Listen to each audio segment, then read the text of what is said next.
राधे राधे मित्रों, स्वागत है आपका आपके अपने YouTube चैनल पर। आपातकाल के बाद 1977 में हुए चुनाव में इंदिरा गांधी बहुत बुरी तरह पराजित हुईं। भारतीय जनता पार्टी की सरकार बनी। इंदिरा गांधी बहुत परेशान थीं। इसी समय उन्होंने 3 दिन का इलाहाबाद प्रवास किया था और गंगा जी के किनारे ब्रह्मर्षि श्री देवराह बाबा के दर्शन करने पहुंची। एकांत में बाबा से काफ़ी देर तक चर्चा हुई। ऐसा आए दिन होने लगा। थोड़े समय बाद ही बाबा देवरिया में थे। वहाँ सरयू जी के किनारे मई आश्रम में बाबा तपस्यारत रहते थे। इंदिरा गांधी को पता चला कि बाबा देवरिया में हैं।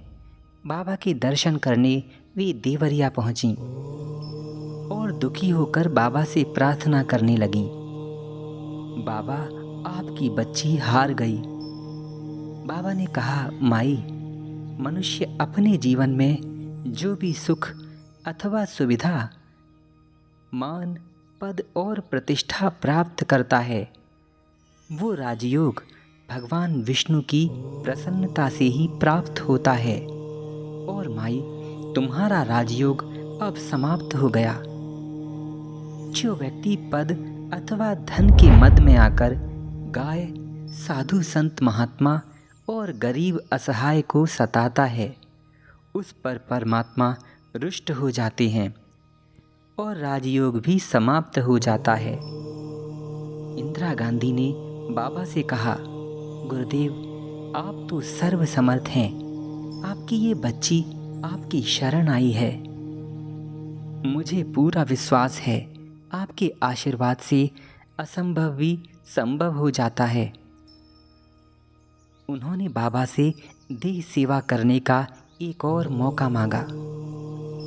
बाबा परम दयालु हैं, सभी पर दया लुटाने वाले हैं।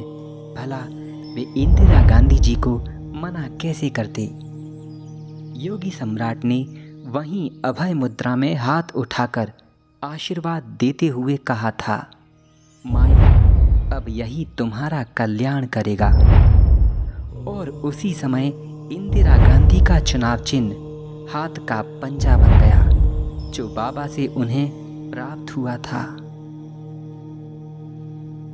1978 के आते आते अब कांग्रेस पार्टी का चुनाव चिन्ह बदलकर हाथ का पंजा हो गया। चुनाव फिर से हुए। इस बार वे भारी बहुमत से विजयी हुईं। तब श्री देवराह बाबा के बारे में श्रीमती इंदिरा गांधी ने कहा था, मैंने अपनी आँखों से श्री देवराह बाबा की शक्ति को देखा है। वे अपनी इच्छा मात्र से पूरे देश के जनमत को बदल सकते हैं।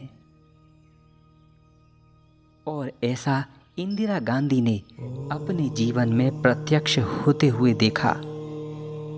जहां सारे लोग उनके विरुद्ध थे, परंतु श्री देवराह बाबा के आशीर्वाद प्राप्त करने के बाद सारा देश उनके पक्ष में हो गया।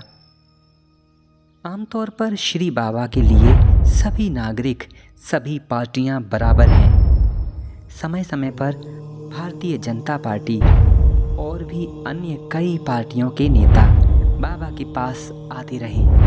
बाबा के लिए सब उनके बच्चे हैं, सभी के सभी उनकी संतानें हैं। वे किसी को दुखी नहीं देख सकते।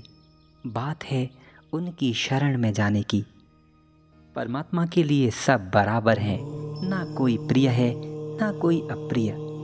परंतु जो भी भक्त उनकी शरण आता है, वे उसका विशेष रूप से ध्यान रखते हैं। श्री रामचरितमानस में विभीषण जी जब भगवान राम की शरण में आए, तब उन्होंने सुग्रीव को यह बताया था, हे सुग्रीव, जो भी व्यक्ति एक बार मेरी शरण में आकर मुझसे कह दे, प्रभु मैं आपका हूँ, तो भगवान राम ने ये स्पष्ट कहा था, ऐसे व्यक्ति को मैं क्षमा कर देता हूँ, चाहे उसके ऊपर कितने भी अपराध क्यों ना हो। मैं उसे अपराधों से मुक्त कर देता हूँ। सन्मुख होए जीव मोहि जबहि, जन्म कोटि अघनाशहूँ तबहि। जब भी जीव प्रभु के सन्मुख होता है, उसके अनेकों जन्मों के पाप नष्ट हो जाते हैं। परंतु शर्त यही है कि वो सदा निर्मल ही रहे, फिर आगे पाप करने की गलती ना करे, वरना परमात्मा भी उसे क्षमा नहीं करेंगे। जय श्री राधे। आज की वीडियो में इतना ही। अगर